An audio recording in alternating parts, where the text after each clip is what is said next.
You're a rowdy group. Thank you very much. Well, we come to the final presentation in this four-part presentation on the Catholic Church's doctrine of social teaching. I think this is where it converges. At least that's what I'm going to try to do, put it all together for you. And this final presentation is, I don't know if it's the most important element in the series, but it might be the most timely, the most relevant. It's on our minds. I'm going to talk about the economic component of the Church's social teaching and socialism and the social teaching of the Catholic Church. Socialism has been defined many different ways, but let me read you one definition. A system of social and economic organization that would substitute state monopoly for private ownership of the sources of production and the means of distribution, and would concentrate under the control of the secular governing authority the chief activities of human life. Now, some might say, well, that hasn't happened. No, but it won't happen all at once. You have to be vigilant. You don't want to wake up one morning and find out that your way of life has evaporated. That's not the legacy you want to hand on to your children and your grandchildren. Now, I'm kind of like you. I've in recent months and years, I've had lots of conversations with people, friends, and so forth, and I find myself, and I hate to say it, but I have frequently said, and I never thought I would say it, you know, I'm glad I'm older rather than younger. You know what I mean, I think, when I say that, and I'm sorry to say that, actually. That's not a pleasant thing. I do not believe at this juncture in time, although we can always change the course of history, but at this juncture of time, I do not believe that our children and grandchildren will have the same opportunities that we had in the United States of America and in the Western world in general. Governments, societies, and systems rise and fall. The crowns are exalted one day and they roll in the dust the next day. To the degree that we act in accordance with our true nature, we prosper. To the degree that we do not act in accordance with the dignity of our human nature, well, predictable results can be expected. In my lifetime, let's say the last half century or more, we've seen some changes, to be certain, in our way of life. But in the last few years, the changes have become exponential. Things have changed so fast. Now, change isn't necessarily bad, but it can be. Change can be good or bad. You know, you can make progress or regress. You can go forward or backward. We make advances in technology and then we lose ground in theology. You know, we lose our morals and make more money. If a man should gain the whole world, Jesus said, and lose his eternal salvation, what would it profit him?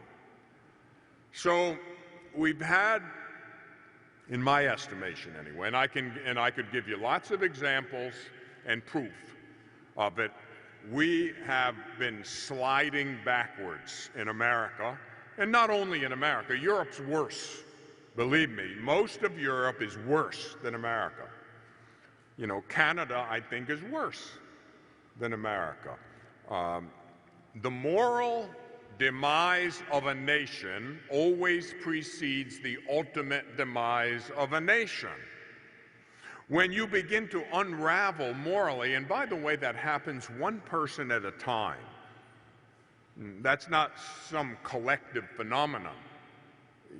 One person at a time, we begin to lose it. And then, of course, that manifests in society. We've had a traumatic time, I would say, the last decade or so. Look at what's happening. The last 10 years have really been something. You know, if figure 9/11, okay? Maybe use that as a starting point, if you like. Or let's say, well, yeah, that decade since Y2K. Remember that? Everybody was all excited at that term, Y2K. Remember that? Everybody, ooh, the turn of the millennium is going to be who knows what's going to happen. It's going to be, and then no instantaneous cataclysmic thing happened at midnight when the millennium changed. However, look what's happened in the last 10 years. 2001, you know. 9/11, that tragedy. And then all of the economic and social upheaval that we've seen. I think something happened to us. I don't know if it's not some kind of collective post-traumatic stress syndrome the country suffered from. I was at my father's funeral. I was celebrating my father's funeral in Los Angeles on September 11th, 2001. My goddaughter called me 5:30 in the morning and said, turn on the television, something terrible's happening. And I saw the second plane hit live. When the second plane hit, I had the television on, as many of us probably did. And then I went and buried my dad. We couldn't get back to the airport because there was gridlock in downtown Los Angeles. I had to point the rental car north, and I drove 6 hours to go back where I lived at the time in Northern California. A lot has happened in the last 10 years. The last couple of years, we've seen an economic meltdown. People work their entire life to achieve the American dream, and then they find out at retirement age they can't make ends meet. Social Security, their pension, not enough.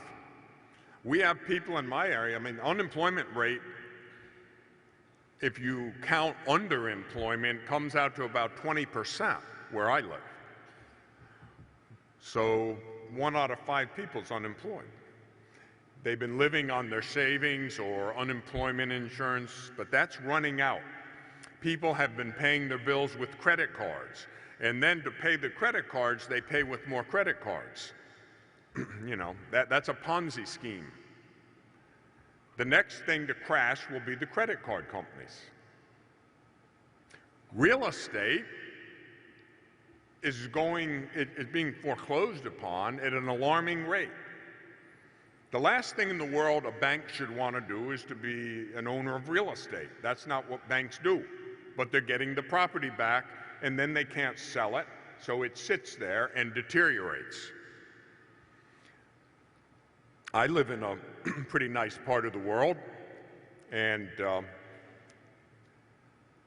you know, I'm kind of like you. People don't realize I have a different situation. I'm, as some of my friends say, you're odd.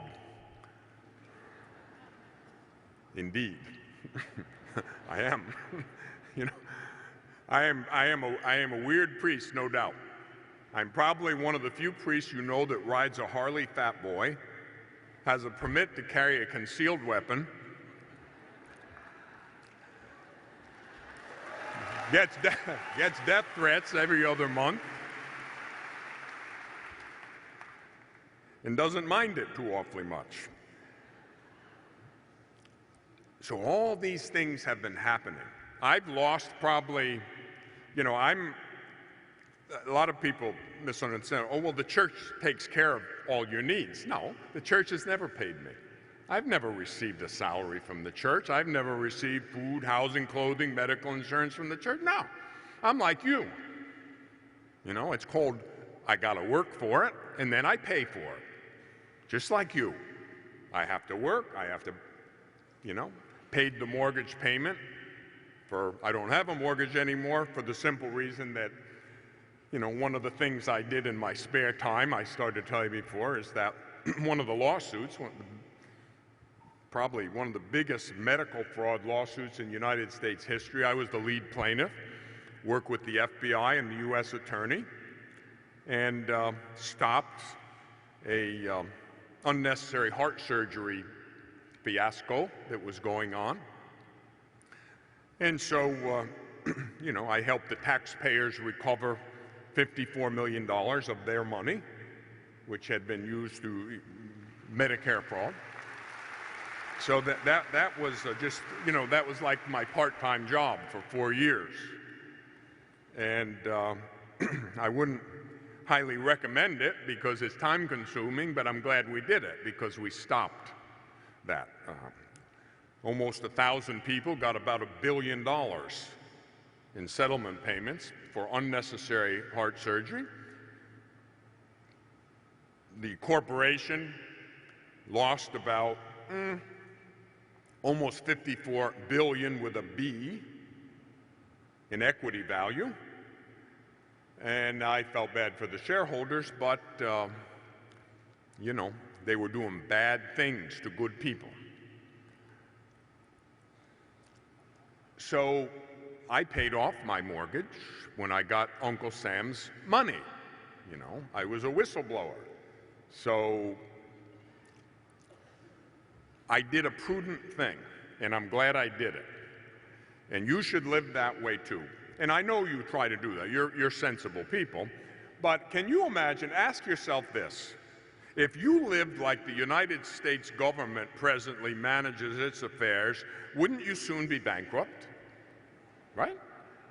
If you conducted your household affairs like the government of many countries, including the United States, conduct their affairs, would it not be reasonable to assume that you would be insolvent almost immediately and bankrupt soon if you couldn't print money? And if you can print money, rampant inflation has to be just around the corner because there is no law of economics that says otherwise. It has to happen. Americans have lost 30–40% of their net worth in the twinkling of an eye, and you work years to accumulate that. People, my generation, the baby boomers, a lot of us are about to retire and can't. Plenty of people, they work 30 years, well, they get their retirement, Social Security, and then they have to be greeters at Walmart to make ends meet. I see it every day. I have family members who were teachers and taught in schools for 30 years and more. And they thought, well, with our Social Security and our teachers' retirement fund, we'll be okay. Pay off the house, travel. Why not, And then they find out we don't have it. Our 401k lost half its value, 30% of its value. And then you look at the system and you think, look what they did, and people get angry. And you can't blame them. So we have this economic meltdown, which is largely the result of the excesses of capitalism. I could say capitalism run amok, but it's really immorality run amok. because there's fraud and corruption behind it. Didn't happen by accident. Don't believe that for a minute. Somebody profited from it. Then what? Then what? Then the tendency in human nature is to gravitate to the other extreme. You know, first we have runaway capitalism, which doesn't take into account the dignity of human persons, would hold them to merely be cogs in the wheels of the economic system.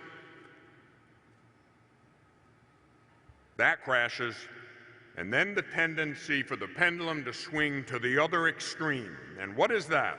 It's socialism. You see, the people couldn't handle it. Private enterprise can't be trusted to take care of its own affairs. Therefore, the government will usurp the power and will manage everything because the people aren't competent to manage their own affairs. That is in process. Whether you believe it or not, or know it or not, that is in process. Now, this is nothing new. Many would say that the beginnings of the present form of the Catholic Church's social teaching began with the encyclical Rerum Novarum in 1891. And at that time, you had the Industrial Revolution, you had the rapid change of society and economies, and the church felt morally moved to step in because workers were being abused. People were being abused for the sake of production. Pope Leo XIII writes in the beginning of that encyclical, and the language of that time was a little more flowery and different than what we use now, but he says, "Therefore, venerable brethren, as on former occasions when it seemed opportunity to refute false teaching, we have addressed you in the interest of the Church and have issued letters bearing on political power, human liberty, the Christian constitution, the state, and like matters. Well, now we think it expedient to speak concerning the condition of the working classes. It is a subject on which we have already touched more than once, incidentally. But in the present letter, the responsibility of the apostolic office urges us to treat the question of set purpose and in detail. This discussion is not easy. It wasn't easy in 1891. It's not easy now either. Nor is it void of danger. It is no easy matter to define the relative rights and mutual duties of the rich and of the poor, of capital and of labor. And this is the part you know how when you're in school you underline things or highlight them? You know, I still do that. So I've got this, you can see it. I underlined it in red. And the danger lies in this, that crafty agitators are intent on making use of these differences of opinion to pervert men's judgments and to stir the people up to revolt. What was happening? Well, the working class was abused. Capital, owners of companies were taking advantage of poor workers, and that was wrong. That was an immoral thing.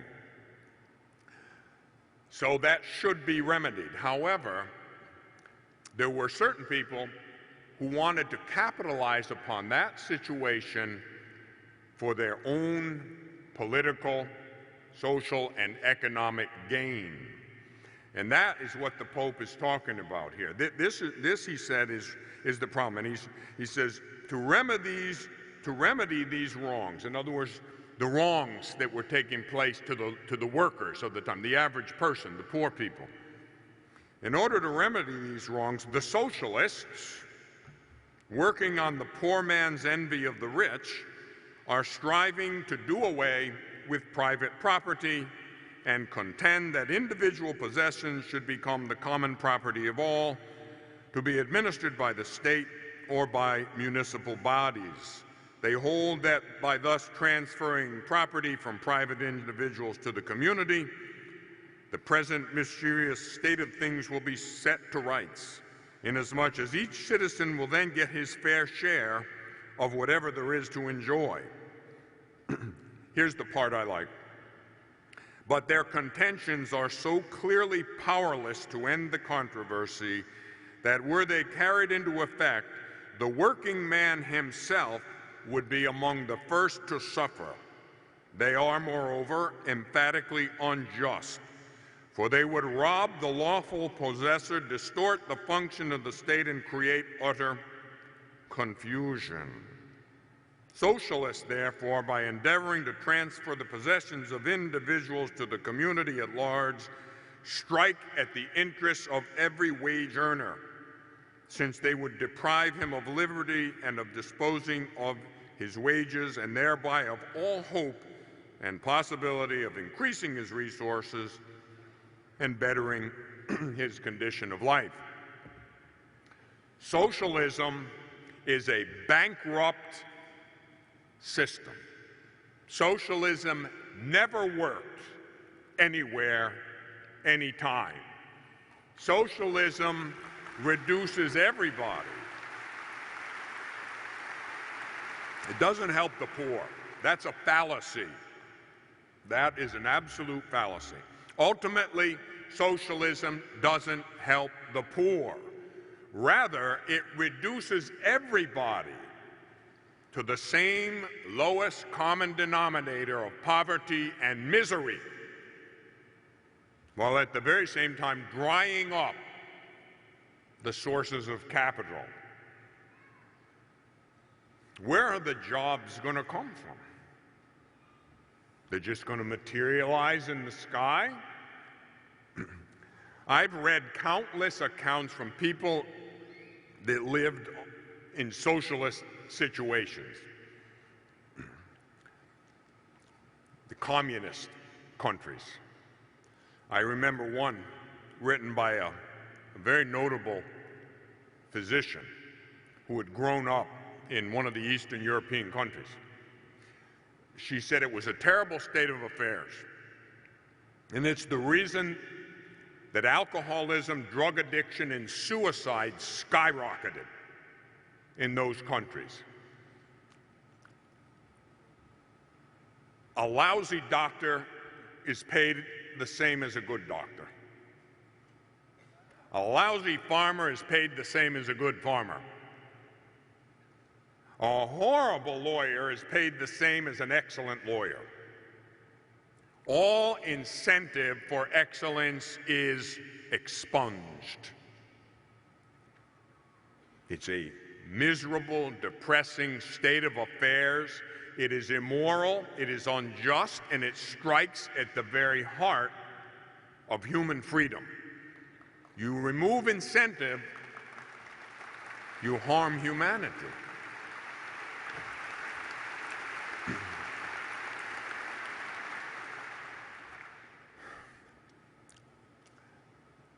The Robin Hood principle, they think it's good. Well, don't be carried away by a nice, warm, fuzzy movie. Rob from the rich, give to the poor. That's a nice, fuzzy thought. And we've already said we do have to take care of the poor. But you don't rob someone of their lawful possessions in order to do it. There is such a thing as free will. Freely, we should do this. Should the government do something at some level? Yes, but as little as possible. But what will happen is when individuals don't live up to their obligations in conscience, when we don't act in a moral fashion, when we don't put God first, our neighbor second, when we don't love God above all things, then love our neighbor as ourselves, we take care of the poor, feed the hungry, house the homeless, what will happen? Well, then, as a form of divine retribution, we will begin to lose what we had. You will lose your assets. You will lose your discretionary power, and the government will gradually begin to take it and grow bigger and bigger and bigger, and you will become less significant and less significant and less significant, and you will depend upon the government for everything in life. And that is the personification of everything that's against the church's social teaching. This is a grave mistake, and yet it's easy to misunderstand it, because the shallow thinker will say, well, yes, but we have to take the poor. Therefore, we'll take away your hard-earned money, and we'll increase the social services, and then we'll give it to this person over there. No, wrong. You do that, you will destroy the country. You don't believe it? Look at what's happened in Europe. They have gone downhill fast. You don't believe that? Talk to some Europeans. I've talked to hundreds of them. That's happening. We ignore these principles to our own peril. Once again, socialism is not the answer. The principle of subsidiarity. You should not take from an individual what he's able to do for himself and give it to a higher authority. If I'm an able-bodied human being, then by golly, have some incentive, have some ambition, get out there and work. I remember my grandfather worked 3 jobs, 16 hours a day, and he took care of his family. 8th grade education. Oh yeah, yours did too, I know that, not just mine. That was common, right? That's what made this country great. You work, and you work hard. This entitlement mentality is a plague. It's wrong. It is immoral, and it will result in the demise of nations, which is well underway. So what are we going to do about it? Well, the first thing you do about it is learn this stuff, and learn it well. Socialists, by endeavoring to transfer the possessions of individual to the community at large, strike at the interests of every wage earner. A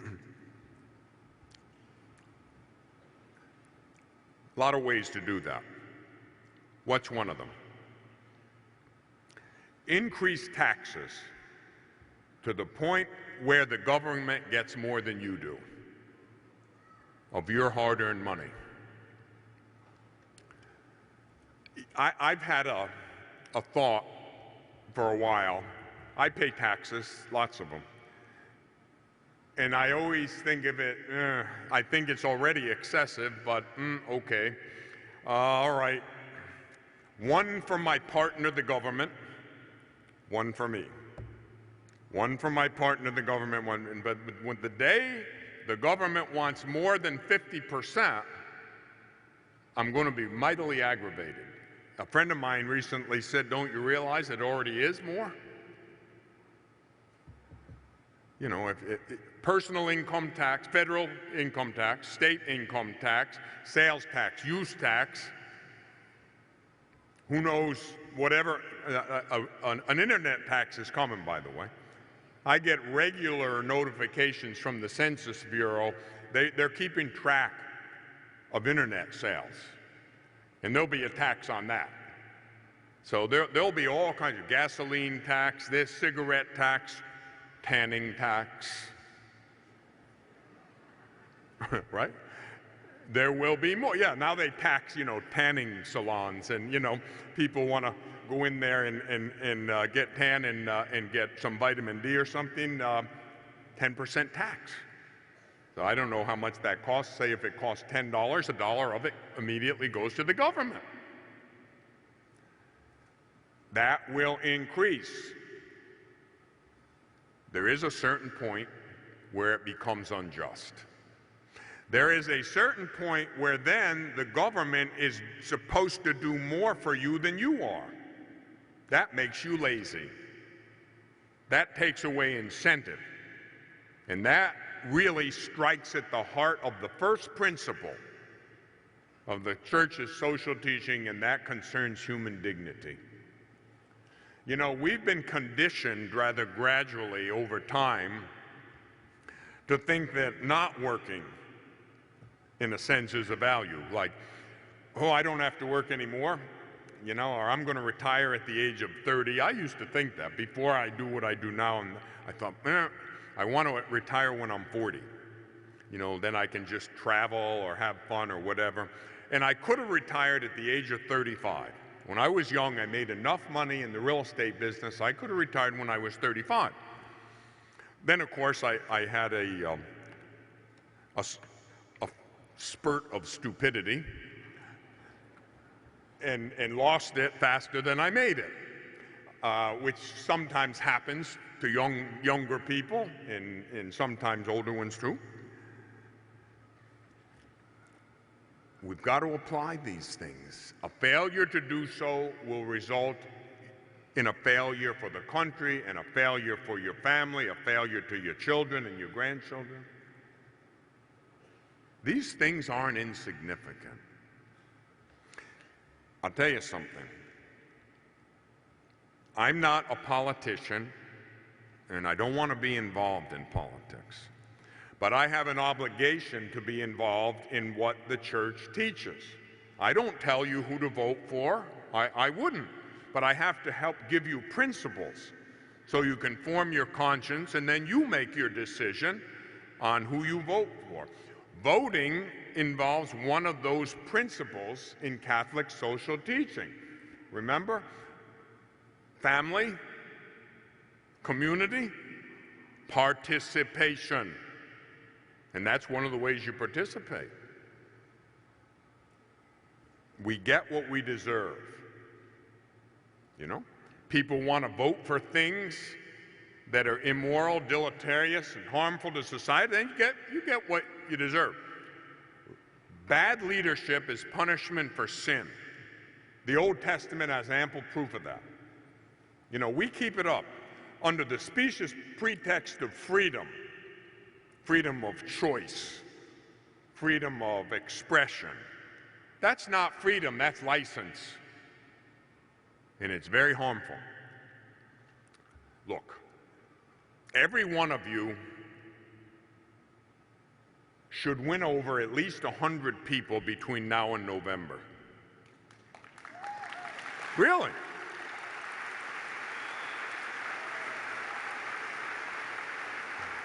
I don't know how you're going to do it, but you know, it's like, make it happen. Just make it happen, because if you don't, we're all in big trouble. It's not, oh, well, I'll vote. Okay, that's one. Good. I'm glad you will do the right thing. That's not good enough. We have in our military, especially in the Special Operations Group, Special Forces in the Army, we have a term that they like to use called the force multiplier.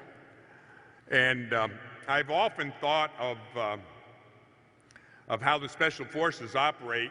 They'll go into an area with an ODA, Operational Detachment Alpha, an A-team, and 12 men who are specialists in different areas, communications, weapons, and so forth.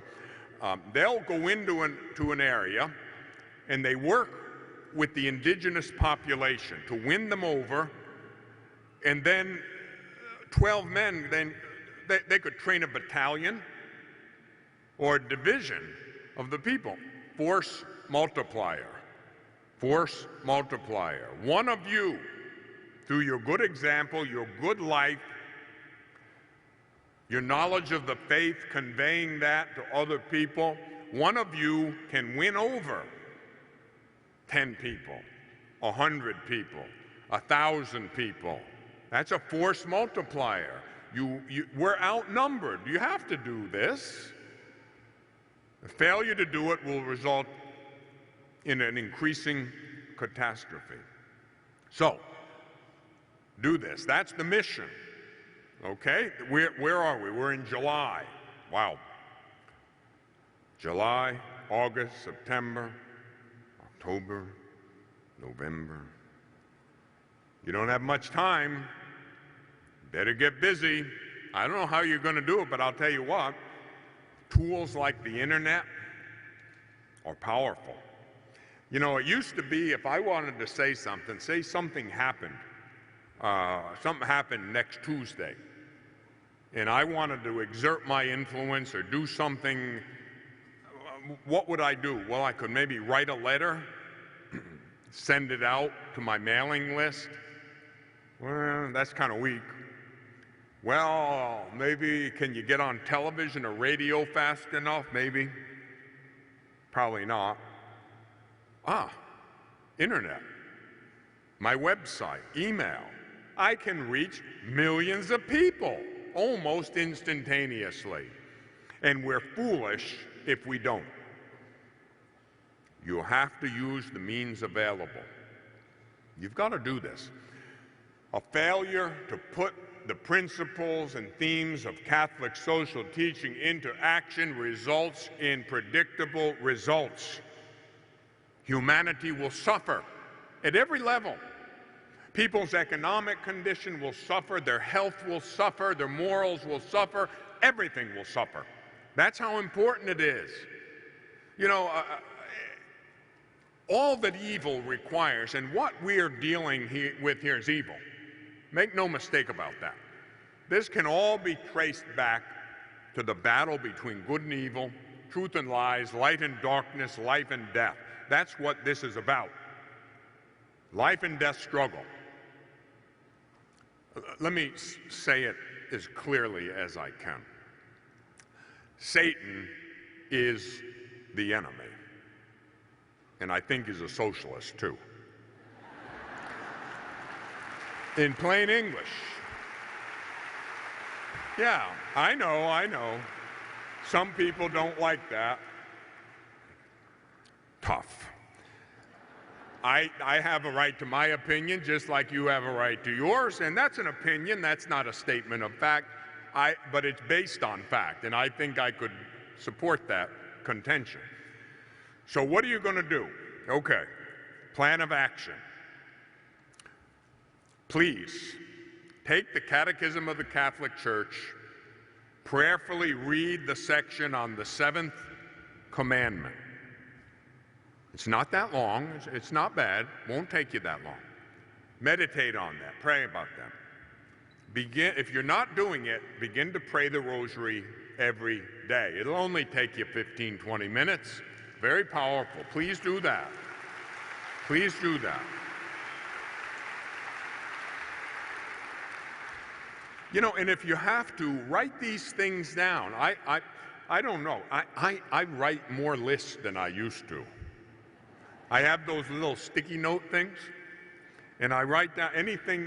I don't remember things as well anymore, so I have to write them down, little sticky notes. Then I got to put a little sticky note up on my bathroom mirror to make sure I remember the ones on the kitchen counter. Thousands of people are shaking their heads. I'm not the only one. Make a plan. Plan of action. Pray. Receive the sacraments. Make some little sacrifices. Visit the sick. Bring some food or money to the food bank. You know, where I live in a pretty nice area. I don't live in an inner city area. I have to admit, I have it pretty good. I live in a nice small town in northwest Montana with mountains all around me, a ski area on the mountain up there. You know, right now it's as green as Ireland in the summer. Beautiful. And sometimes I go to have breakfast at a local restaurant, and the food pantry for the town is right there. I have to go past it. And on every week, I think it's Wednesday morning, people are lined up to get food because they don't have enough food to feed their families. Unemployment's 20%. People are running out of money. Now, I know all of us have limited means. But to the extent you can think about those things, you know, I can't drive past that place without doing something about it. The restaurant that I go to quite a bit, you know, they had a special dinner that profited the food pantry. So, you know, I took my whole crew, and they had raffle tickets, you know, and we bought just about all of them. We won everything. Everything from golf balls to fishing lures and, you know, cakes, pies. Man, we were eating cakes and pies for weeks. Well, the proceeds went to buy food for hungry people. You can't ignore that. You know, after I was sick, you know, I tried to get better, started exercising, started to eat more sensibly. I lost 70 pounds. 70 pounds, that's a person. You know, it's almost a little person, you know. And so consequently, I had 2 bags full of fat clothes. 2 big garbage bags full of large guy clothes. So, brought them, you know, down to the Salvation Army. It was the only place I could go, but they distribute them to people who need them. That was no big sacrifice on my part because I couldn't use the stuff anymore. Do things like that. Donate some of your time. You can't ignore this. If we ignore this, things will unravel. And don't think that what your little contribution is that it doesn't count. It counts. You help one person. You feed that person for a day. Or maybe you take some person under your wing, some disadvantaged person. You know, I see it all the time. You know, not everybody can do everything. Like, I do what I do, and I've been given my orders that my value to the church is up here, doing what I do. And I have kind of a standard operating procedure. I'm not allowed to do other things. I'm not allowed to get sidetracked. But a lot of other things are good, but you can do those things, you know? I'm not allowed to do spiritual direction. Is that a good thing? Yes. I once had 500 people. They said, stop it, because it takes away from the one thing that you really are valuable for, because very few people can do what I do up here. Other people can do that, and they should. So I'm like a specialist, like a brain surgeon or something. I have a very narrow mission. I don't do weddings, I don't do funerals, I don't do baptism. Those are great things, magnificent things for a priest to do. But I don't do that. I'm kind of like in the tradition of St. Paul, who said, I'm thankful I didn't baptize any of you, because he knew he'd be responsible for them to God. He didn't, but he preached. He did what he did. I do what I do. You do what you do. Each one of us is different, but contribute to the same end. Many members of the body of Christ. One body, many members.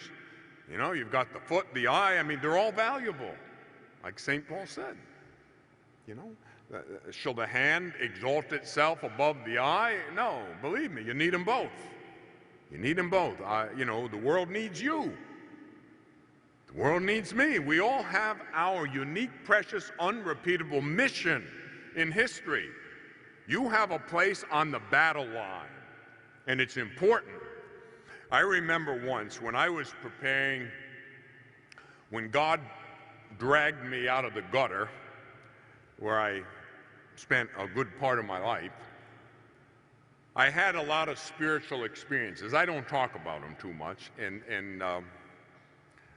but I'd be a liar to say that they didn't happen. They did.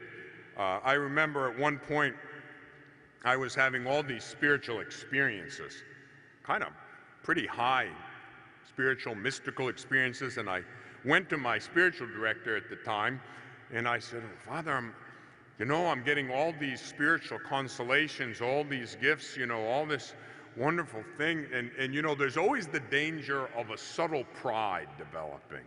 And we call it ascetical pride, spiritual pride. And I said, wow, why is God favoring me with all of these spiritual experiences? It's because you're an utter basket case.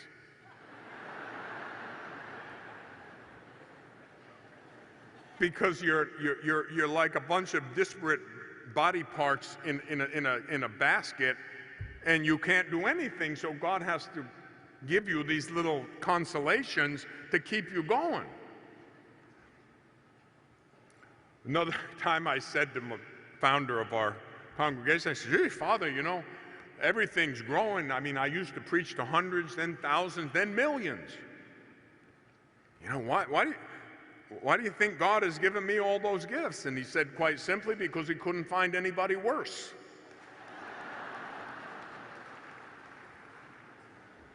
End of story. Yeah, right. But we have to use the talents that we've been given. All of these things you know. I don't think I've told you a whole lot you didn't know today. I think you know the essential elements of it. Somebody said to me one time, you know, you're preaching to the choir. These good people that you go and preach to, you're preaching to the choir.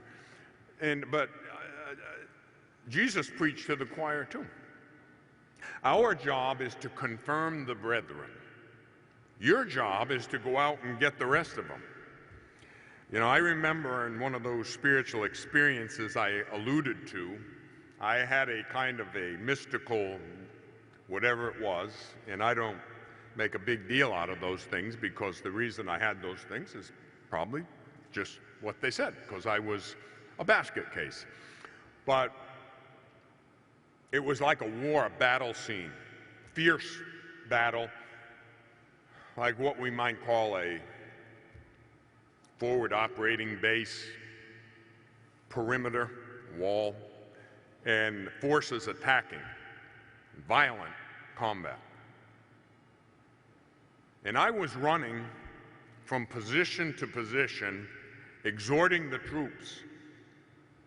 Mortar round would come in, blow up, a machine gun off its position. I'd set it back up, pick up the soldier, encourage him, and move on to the next position around the perimeter. And the fire was intense coming in. Going from one place to the next, one soldier to the next, exhorting them. The room where we're staying in between the talks is the girls' locker room for the volleyball team here at Xavier. And they have some cool things on the wall, like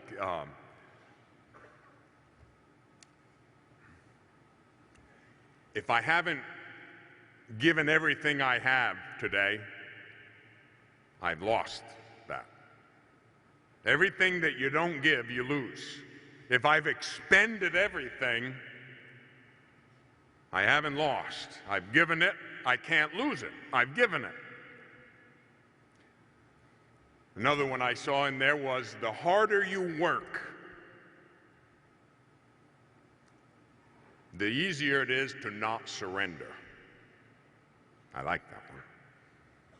The harder you work, the more effort you expend to help our brothers and sisters, the more effort you expend to feed the hungry and house the homeless and clothe the naked and visit the sick and those in prison, the more effort you expend to educate people, the harder it is to surrender, because you're strong.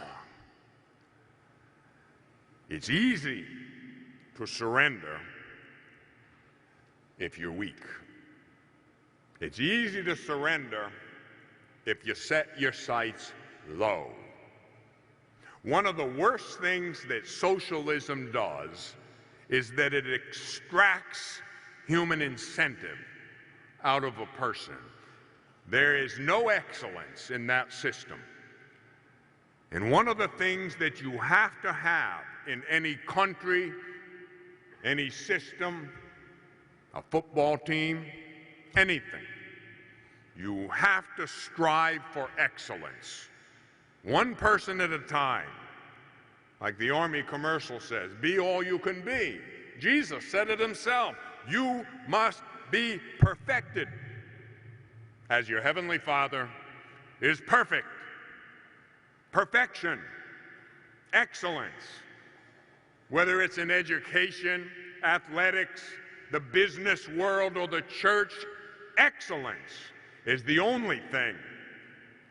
And we've got to strive for it. And anything less than that is not in accord with the fullness of our human dignity, the first principle of the Catholic Church's social teaching.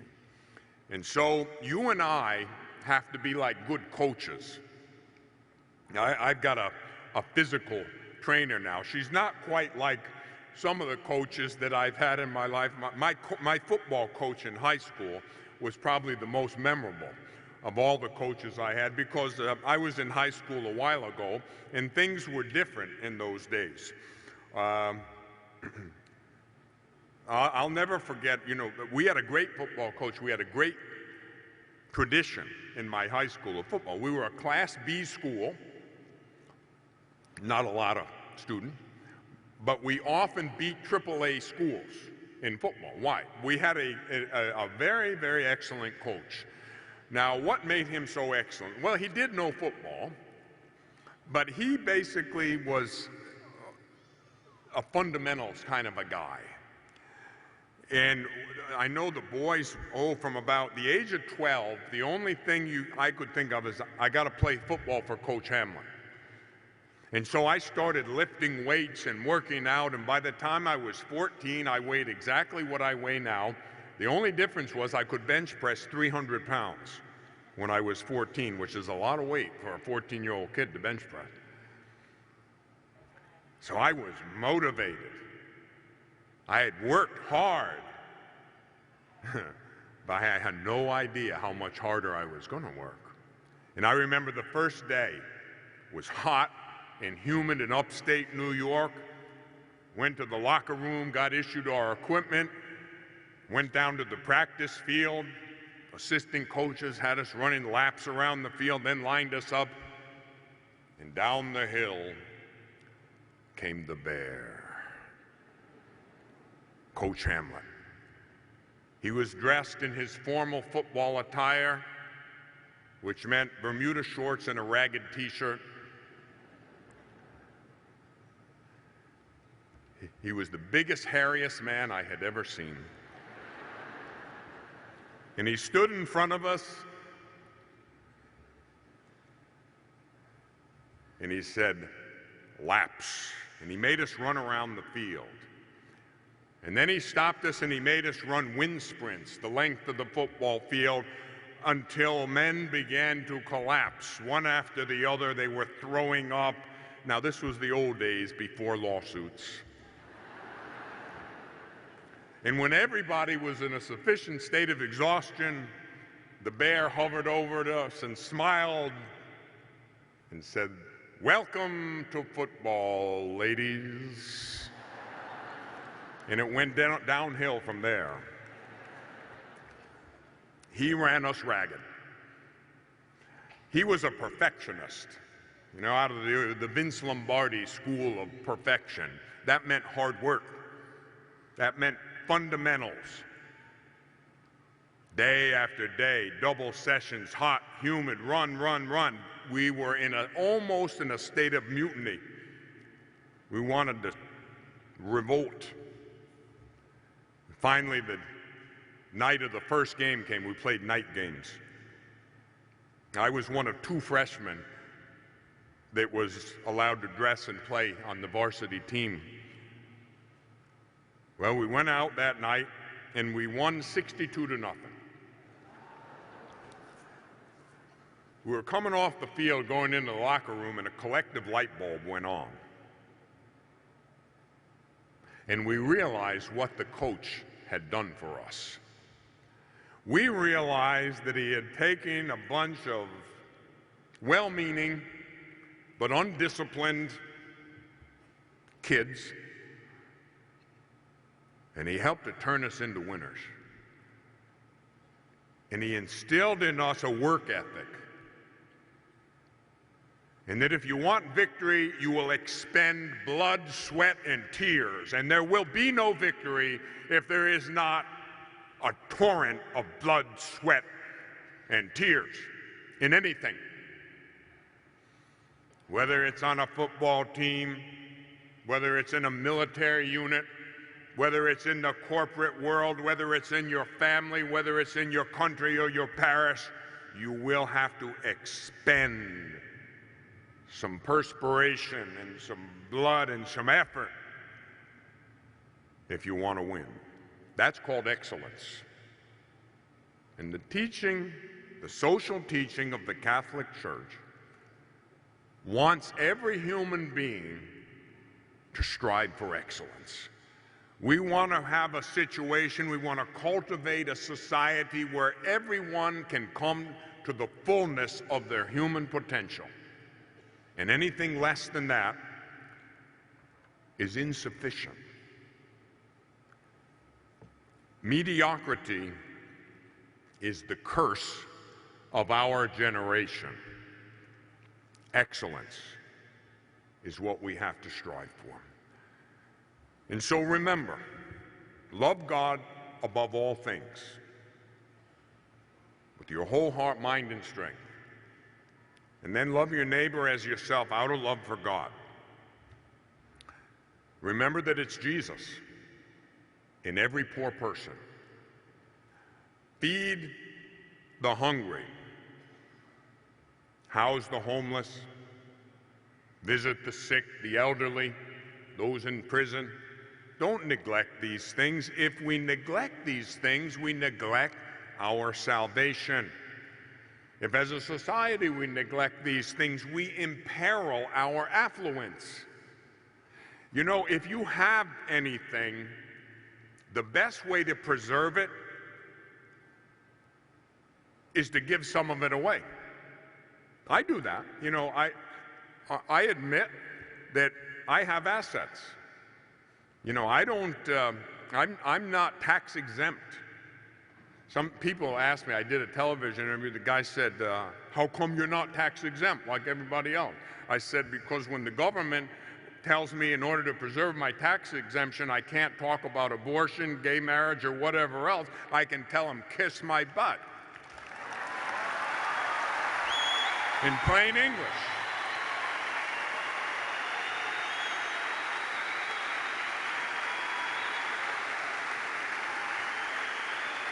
Sorry, but you know, that's the way it is. You don't think you're going to get something for nothing.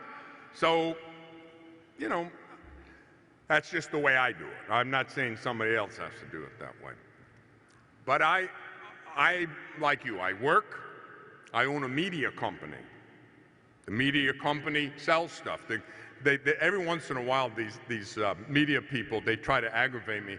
So where's the money go? I said, in my bank account. Where does yours go? And then, if I've got any brains at all, and if I live in accordance with the church's teaching, and I do this, you give some of it away. You take care of the poor. You give to the good works of the church. You know, you feed the hungry. You house the homeless. You share your wealth, because there's a universal destination of goods. All of humanity has a right to the goods in creation. However, that doesn't mean you can just go out and steal somebody else's, the fruits of his labor. No. There is a universal destination of goods, but there is a right to the ownership of private property. So you work hard, you accrue some assets, you take care of your family, and then you share that with those less fortunate than yourself. This is not rocket science I'm talking about here, folks. You know all this stuff. But we have to be reminded of it, and we have to do it. And so please, remember these things. Remember that it's Jesus in every poor person. Remember that hungry guy, that homeless man, the prostitute, the drug addict, the alcoholic, the person down on their luck. Try to see Jesus in that person, and it will help you to live the social teaching of the church. And so we come to the end of this four-part series on the social teaching of the church. I'm going to bless all the religious articles now, so just make that intention. You don't have to take them out. You can if you want, but I'm going to do that very quickly before we have Mass. Heavenly Father, your word suffices to make all things holy. In Jesus' name, we ask you to pour down your blessing upon these various religious objects. In the name of the Father, and of the Son, and of the Holy Spirit. Amen. My dear friends, I ask you for a favor, and I'll return it. Please pray for me. St. Paul used to ask the churches to pray for him. Please pray for me that I won't wimp out. Please pray for me that I will preach the gospel as I ought. I, in turn, will pray for you. God love you. God bless you. And goodbye.